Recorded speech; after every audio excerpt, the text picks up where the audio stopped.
네, 오늘 오후 2시쯤부터 김건희 씨가 구속된 뒤 세 번째 특검 조사를 받고 있는데요. 오늘도 진술을 거부하고 있는 걸로 전해졌습니다. 네, 한편 건진법사 전선백 씨는 오늘 구속 여부가 결정될 것으로 보이는데요. 김광삼 변호사와 함께 수사 상황들 짚어보겠습니다. 어서 오십시오. 어서 오세요. 네, 안녕하세요. 네, 김건희 씨 어제 예정된 조사는 건강상의 이유로 불출석을 한 거고 오늘 오전에 이제 진료를 받고 오후에 출석을 한 거죠. 네, 이제 구치소 내에서 이제 진료를 받았다고 해요. 그래서 일단 오늘도 아마 조사 받으면 뭐 진술을 뭐 전체로 하지 않을 것이다. 이제 김건희 여사가 소환을 받은 다음에 이제 조사할 때 이제 선택적으로 조사를 받았다고 합니다. 그래서 어떤 것에 대해서는 진술 거부권을 행사하고 어떤 건 모른다 하고 또 일정한 부분에 대해서도 자세히 설명하는 이제 그래서 이제 선택적 진술 거부권 행사하는 게 아니냐 이런 뭐 얘기가 많이 있었어요. 그래서 일단 뭐 오늘 조사 자체도 사실은 특검의 입장에서 보면 유의미한 진술을 좀 얻기는 어려울 것이다. 하지만 특검은 지금 수사 대상에 대해서 수사를 하고 있는 입장이잖아요. 그러면 김건희 씨가 아무리 진술 거부권을 행사한다 하더라도 사실 그 부분에 대해서 이제 확인할 필요가 있기 때문에 건강상 이유로 오지 못한다고 출석하지 못한다 하더라도 이제 소환할 수밖에 없는 그런 상황입니다. 자꾸 건강 문제를 언급하는 것 자체가 수사에 영향은 없을까요? 그런데 뭐 이 건강 자체가 지금 뭐 우울증과 관련된 거라고 하잖아요. 물론 이제 육체적 질병 못지않게 정신적 질병도 굉장히 중요하죠. 그런데 뭐 조사받는 데는 뭐 별 영향이 없지 않나 싶습니다. 더군다나 조사할 때 진술 거부권도 행사하고 또 선택적으로 필요한 얘기는 다 하고 있기 때문에 이런 건 있을 수 있죠. 어제 조사했는데 어제 뭐 상당히 한 5시간, 6시간 조사했는데 건강한 사람들 다음날 또 가서 몇 시간씩 조사받으려면 굉장히 힘든 면이 있어요. 그런데 일단 뭐 김건희 여사의 건강, 김건희 씨의 건강 상태가 그렇게 좋은 건 아닌 것 같아요. 그러니까 뭐 꾀병이랄지 그런 건 아닌 것 같습니다. 몸무게도 엄청 빠졌다고 하고 그렇다면 본인이 이제 조사를 감내하기가 상당히 쉽지 않다. 하지만 조사하러 소환을 했는데 가지 않았을 때 뭐 경우에 따라서는 그게 본인에게 이제 불이익을 미칠 수 있기 때문에 조사에는 응하되 진술 거부권을 행사를 하고 그다음에 경우에 따라서 이제 건강이 아주 안 좋으면 그때는 이제 나가지 않겠다고 하는 그런 전략적으로 나가고 있다고 이렇게 봅니다. 알겠습니다. 조사할 대상이 뭐 많기 때문에 계속 소환은 좀 불가피할 것으로 좀 짚어주셨는데 그런데 김건희 씨가 이 면회를 할 때는 적극적으로 목소리를 냈다고 합니다. 이 심평 변호사가 일단은 주장하고 있는 김건희 씨의 발언을 먼저 듣고 이야기 나눠보죠. 구치소 가서 들은 기억은 그래요. 그 오죽했으면 우리가 그 남편이 그 계엄을 했겠습니까? 뭐 그런 말씀을 하신 걸로 기억합니다. 내가 죽어버려야 내 남편이 살지 않겠습니까? 이렇게 묻는데 뭐 더 이상 뭐 제가 그 꼬치꼬치 뭐 캐묻고 하는 그런 상황은 아니었죠. 김 여사가 하신 뭐 정확한 그 워딩은 뭐 그렇게 지가 배신을 하지 않았으면은 무엇이든 지가 다 차지할 수 있었지 않겠나. 뭐 그런 식으로 말씀을 한 것으로 기억합니다. 남편이 끝까지 버텨달라는 말을 꼭 좀 전해달라고 하시고, 그러나 이제 그 말이 꼭 어떤 불의의 일을 당할 사람이 남편한테 마지막으로 전하는 말 같아서 저는 아주 기분이 섬뜩했죠. 심평 변호사가 면회를 하고 나서 여러 가지 이야기들을 굉장히 좀 언론에 많이 전했네요. 이거 어떻게 보세요? 근데 원래 이제 대통령의 멘토라고 알려졌던 사람 아닙니까? 근데 윤석열 정부 때부터 사실 이제 가끔 나와서 잊을만 하면 한 번씩 언론에 나와서 얘기를 했어요. 그때도 많이 지탄을 많이 받았죠. 그 어떤 사실적인 것보다는 이제 자기의 어떤 정치적 의견이 마치 뭐 윤 전 대통령 생각인 것처럼 그래서 그 사실이냐 아니냐 이런 공방이 상당히 많이 있었어요. 근데 이번에 보니까 이제 김건희 씨를 만난 건 맞는데 과연 김건희 씨의 어떤 했다는 이 얘기 자체가 이게 정말 사실이냐 아니냐 이제 그런 부분이 지금 논란이 되고 있어요. 그런데 본인이 보니까 언론 인터뷰도 마찬가지고 김건희 씨가 어떤 얘기를 하면 거기에 대해서 자기의 해석을 붙이더라고요. 그래서 내가 들었는데 뭐 마치 뭔가 뭐 섬뜩하게 느껴졌다. 그런 이런 취지로 얘기했지 않겠느냐. 뭐 이런 식으로. 그러니까 그냥 만약에 정말 만나서 김건희 씨도 들은 얘기가 있다고 한다면 그대로 뭐 언론에 전달할 수 있겠죠. 근데 이런 생각을 가지고 했던 게 아니냐, 뭐 이런 식으로 이 얘기하다 보니까 지금 논란이 많이 되고 있어요. 예. 그리고 지금 전체적으로 보면 이제 신빙성이 어디까지는 모르겠어요. 예. 아마 전체적으로 뭐 거짓말이다거나 그다음에 김건희 씨 하지 않는 얘기를 했다 이렇게 볼 수 없는 측면이 있는데 저는 처음에 어떻게 해가지고 김건희 씨를 접견을 하러 갔지 이런 생각을 했었거든요. 네. 근데 지금 김건희 씨 이제 변호인이 밝힌 바에 의하면 대통령이 보내서 온 것처럼 해서 면회를 접견을 신청했다는 거 아닙니까? 근데 예. 일반적으로 접견 신청하면 뭐 면회도 마찬가지입니다만 일반인 면회도 마찬가지고 예. 당사자가 거부할 수 있거든요. 그런데 마치 대통령이 보낸 것처럼 접견을 신청해서 만나서 면접을 하고 했는데 그 과정에 있어서 어떤 기자하고 같이 짜고 들어갔다는 거예요. 네. 들어가서 떠보라는 식으로 서로 이 얘기가 돼서 떠봐가지고 떠보는 거에 대해서 어떤 얘기를 하면 거기에 이제 자기 의견을 붙여서 김건희 씨 변호인의 이 얘기하면 예. 거기에 자기의 어떤 정치적 견해와 상상을 더 씌워가지고 왜곡하고 있는 아주 불순하게 왜곡하고 있다 이제 이런 취지로 얘기를 하더라고요. 그래서 그 김건희 씨의 변호인 말에 들으면은 이게 정말 사실대로 그랬을까 이제 그런 생각이 들어요. 근데 뭐 일부는 뭐 다 지어낸 얘기는 아니겠죠. 이제 그러다 보니까 예. 이제 심평 변호사 이 얘기 어떤 신빙성에 지금 굉장히 문제가 많이 있다. 이제 그런 시각이 있을 수 있는 거죠. 심평 변호사의 일방적 해석이 가미됐다는 점도 저희가 감안해서 지금 해석을 하고 있습니다. 이 대화 내용 가운데 서희건설이 정권과 짜고 우리를 죽이려 한다 이런 말도 했다고 전해지고 있는데 그렇다면 이 목걸이를 자수한 이봉관 회장에 대한 원망이 드러났다고 해야 할까요? 그렇다고 볼 수 있죠. 더군다나 이봉관 회장이 저희 갑자기 자수서를 내고 예.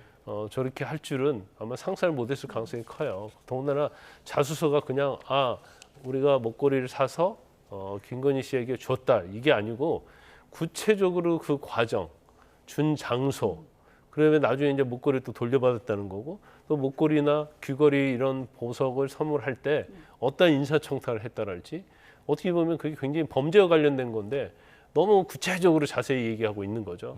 그렇지만 김건희 씨 입장에서는 그게 아니고 모조품이었다 이렇게 갖고 빌렸었다 이렇게 얘기를 하고 있잖아요. 예. 너무 이렇게 배치가 되는데 김건희 씨 이야기는 추상적이죠. 모조품 빌렸었다. 하지만 서희건설의 이봉관 회장 측의 어떤 자수서에는 금액부터 시작했고 모든 과정이 다 나타나 있고 예. 나중에 이제 돌려받은 과정까지 돌려줄 때도 빌려줘서 고맙다 하면서 돌려줬다는 거 아닙니까? 그럼 결과적으로 어떤 범죄 회피하기 위해서 그 당시에 굉장히 많은 게 문제가 되고 김건희 씨가 고발을 당하게 되고 네. 그다음에 그때 최재형 목사인가요? 그 사람으로부터 디올백이요? 디올백 받아가지고 그런 것들이 문제가 되니까 이제 그때 실컷 받아놓고 와가지고 돌려줘서 고맙다 이런 식으로 얘기했다는 거 아니에요? 네. 이제 그러는데 너무 이제 서희건설 자세히 하니까 굉장히 당황했을 거예요. 그런데 뭐 만약에 심평 변호사 이게 사실이 된다고 한다면 서희건설이 정권과 짜고 우리를 죽이려 한다. 이 말 자체가 이제 자수서의 어떤 진정성, 사실성, 팩트를 인정하는 건지 예. 아니면 그건 거짓이고 짜고 하는 거냐 이제 이런 건지 뉘앙스는 좀 뭔지는 잘 모르겠어요. 근데 네. 일반적으로 김건희 씨를 지지하고 그다음에 윤 전 대통령의 윤 어게인을 주장하는 사람들하고 이 말이 상당히 똑같은 말이거든요. 그런 사람들도 똑같은 얘기를 하고 있어서 예. 아마 이것은 또 사실일 가능성도 있다 이렇게 봅니다. 네. 접견 내용에 대해서 조금 저희가 이야기 나누고 있는데 이재명 대통령에 대한 언급도 있었다고요. 근데 이게 질문을 이재명 대통령의 장점이 뭐냐고 김건희 씨가 먼저 건넸더니 신 변호사가 사람을 키울 줄 아는 분이다라고 답을 하니까 그 말을 윤 전 대통령 본인의 남편에게 전해달라고 당부를 했다고 하네요. 이게 어떤 이것도 뭐 의미일까요? 지어낸 얘기인지 사실인지는 잘 모르겠어요. 네. 왜냐하면 교도소 접견 갔는데 뭐 얘기하다가 이재명 대통령이 장점이 뭐냐 이게 사실 이게 뜬금없는 얘기 아닙니까? 그렇습니다. 그래서 인재를 키울 줄 안다, 뭐 사람을 키울 줄 안다 이제 그런 얘기했다는 거고 그러면 이게 어떻게 지금 심평 변호사는 어떻게 연결이 되냐면 이걸 윤 전 대통령이 전달해달라. 예. 그것은 전달해서 사람을 이제 거기에다 자기 해석을 또 더하는 거죠. 그래서 나중에 어떤 직위에 오게 되면 사람을 키울지 않은 사람이 되어달라는 취지로 들었다는 거 아니에요. 그러니까 이것도 자기 해석을 갖다가 거기다 붙인 거거든요. 그러면 결과적으로 윤 어게인 지금 윤 전 대통령 지지하는 사람이 윤어게인 아닙니까? 예. 그러면 나중에 윤어게인을 할 것이고 윤어게인이 되면 그때는 이재명 대통령의 장점을 본받아서 좀 사람을 잘 쓰고 잘 키워낼 수 있는 그런 어떤 직위를 가진 사람인데도 다시 한번 어떤 권력을 잡으라 이런 취지로 해석할 수 있는 건데 이거에 대해서 심평 변호사가 이제 자기의 어떤 해석을 또 여기다 가미를 했단 말이에요. 예. 그래서 뭐가 이제 사실인지는 잘 모르겠어요. 예, 구체적 내용에 대해서는 진실 공방이 있는데 좀 더 근본적으로요. 지금 부부가 다른 구치소에 수감된 상황에서 이렇게 면회자를 통해서 지금 메시지를 주고받는 것 자체가 적절한가 아닌가 이 부분도 논란이거든요. 어떻게 일반적으로 보세요? 같은 구치소에 있는다랄지 또 검찰 유치원에 있으면 사실은 공범은 분리를 하거든요. 예. 그래서 사실 서울구치소에서도 남부구치소에 수감해달라고 요청을 한 거 예. 아닙니까? 그래서 이렇게 전달하는 것은 사실 이제 범죄와 관련된 건 아니에요. 범죄와 관련된 건 아닌데 근데 그중에 범죄에 대한 것이 관련됐다고 보면 비상계엄과 관련된 부분이요. 오죽했으면 비상계엄 했겠냐. 그러면 이것도 비상계엄을 합리화하는 거거든요. 그래서 그렇지만 전체적으로 보면 이제 범죄 행위에서 서로 정보를 주고받고 그런 내용은 아니기 때문에 예. 이제 커다란 문제는 아니지만 사실 뭔가 접견을 하고 그 내용을 갖다가 남편에게 전달해달라 이런 것 자체는 사실은 있을 수도 없는 일이고 있어서는 안 되죠. 이제 사적인 어떤 소식, 예를 들고 나 건강히 잘했다, 잘 있다, 당신도 굉장히 몸조리 잘 하고 있어라. 나중에 만나자랄지 그런 건 있을 수가 있겠죠. 그런데 뭐 정치적인 이야기하고 계엄에 관한 얘기를 네. 서로 하고 이걸 누구에게 전달하고 또 이쪽에 전달하고 이건 적절하지 못해요. 알겠습니다. 접견을 통해 전해진 메시지에 대해서 좀 이야기를 나눠봤고요. 전선백 씨 이야기 좀 해보겠습니다. 구속심사가 이제 오늘 이뤄졌는데 불출석을 했어요. 영장이 이제 발부되는 걸 피하지 못할 것 같아서 그런 판단을 했을까요? 그렇죠. 본인 입장에서는 네. 뭐 영장 심사 가서 아무리 변론을 하고 변호사 변론을 하고 자기가 억울하다고 주장해도 영장은 발부될 것이다 이렇게 보는 거고 아마 본인이 수사를 받으면서 자기의 혐의와 관련된 것이 증거가 예. 특검에서 엄청 잘 확보하고 있구나 네. 그런 걸 느꼈을 거예요. 그리고 예. 사실 이제 전체적으로는 범행을 부인하는 거잖아요.